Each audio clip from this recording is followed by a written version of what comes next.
I'm in the ERG, Mr. Speaker. We are called extremists. I've been called a member of Momentum by the Father of the House who's sitting on his seat. We are actually loyal Conservatives. There are a few more powerful forces in British politics at the moment than the 60-something strong pro-Brexit European Research Group. But what is the ERG and what does it really want?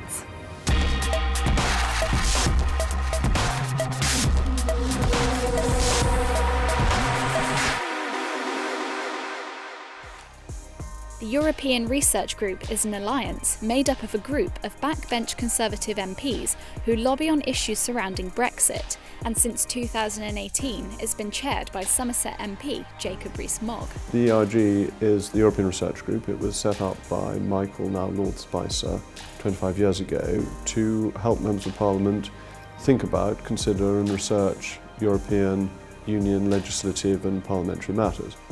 Whilst the ERG has no official role in parliamentary proceedings, it is considered highly influential. They've come to huge prominence in the last 6 months or so because they basically hold the balance of power in their hands. Critics, however, accuse it of acting as a party within a party by running its own whipping operation in support of its objective of a so-called hard Brexit. Brexit now! Brexit now! Brexit now! It's hard to know exactly how many members the ERG has, as it doesn't publish an official members list. However, a recent indication of the strength of its support came in February 2018, when 62 MPs signed a letter from the group calling on Mrs May to stick by the principles set out in her Lancaster House speech the previous year. No deal for Britain is better than a bad deal for Britain. The ERG's ranks have also included a number of prominent cabinet ministers, such as Michael Gove, Andrea Leadsom and Chris Grayling. Similar to the Conservative Party as a whole, the ERG is a broad church. But on major issues, the group is united. I think the next leader ought to be a Brexiteer to discuss the future relationship negotiations to deal with that. And Boris is, to my mind, the strongest candidate, but it really ought to be a Brexiteer. Boris's plan for Brexit closely aligns to the objectives of the ERG. He wants to have a Super Canada deal, which is a looser free trade agreement like the deal Canada made with the EU. I think Super Canada is doable and it's got to be done, but you've also got to prepare for that WTO eventuality. For some time, the group have been frustrated by Theresa May's stance on Brexit negotiations. The frustration boiled over when Jacob Rees-Mogg called on Tory MPs to lodge letters of no confidence in November 2018.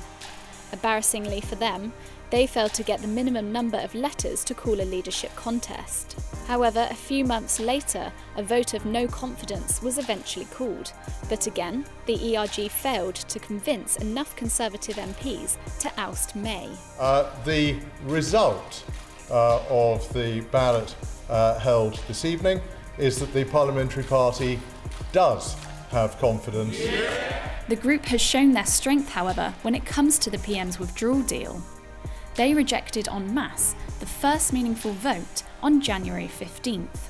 The ayes to the right, 242. The noes to the left, 391. It was a rejection of historic proportions. Weeks later, after May got some concessions from the EU over the Irish backstop, the ERG delivered another blow to the deal during a second meaningful vote by rejecting it. The ayes to the right, 240. The noes to the left, 323. The truth is, politics in the UK is in a state of flux. What will happen around the next corner in the Brexit saga and the ERG is wholly unpredictable. There's already chatter among the Westminster class that the ERG could break away from the Conservative Party. Combined with the emergence of the breakaway centrist collective, the Independent Group, one thing's for certain: British politics is going through a seismic shift.